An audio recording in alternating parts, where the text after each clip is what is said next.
नमस्कार. तर आज आपण पाहणार आहोत आपल्या घरात वापरली जाणारी मसाल्यांमधला एक पदार्थ म्हणजे दालचिनी. तर दालचिनीचे काय उपयोग आहेत ते आपण पाहणार. तर पहिला उपयोग म्हणजे आपली पचनसंस्था जर स्ट्रॉंग करायची असेल तर आपण रोज दालचिनीचा चहा घेतला तर ते उपयुक्त ठरतं.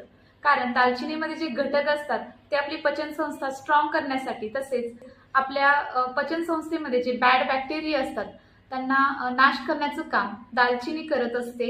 तर दुसरा उपयोग म्हणजे आपण जेव्हा हाय फॅटी ऍसिड फूड खातो तेव्हा ते पचवण्यासाठी दालचिनीमधले घटक उपयुक्त ठरतात. तिसरं म्हणजे वजन कमी करण्यासाठी उपयुक्त, कारण दालचिनीचं पाणी रोज आपण जर घेतलं रेग्युलरली तर आपला मेटाबॉलिक रेट वाढण्यासाठी मदत होते. म्हणजे श्वसनासंबंधित जर आपल्याला कुठले विकार असतील किंवा वारंवार तुम्हाला खोकल्याचा त्रास होत असेल, सर्दी येत असेल तर दालचिनी त्यामध्ये उपयुक्त ठरते. पाचवं म्हणजे बॉडीमध्ये जे इन्फ्लामेशन असतं ते कमी करण्यासाठी दालचिनीचा वापर केला जातो.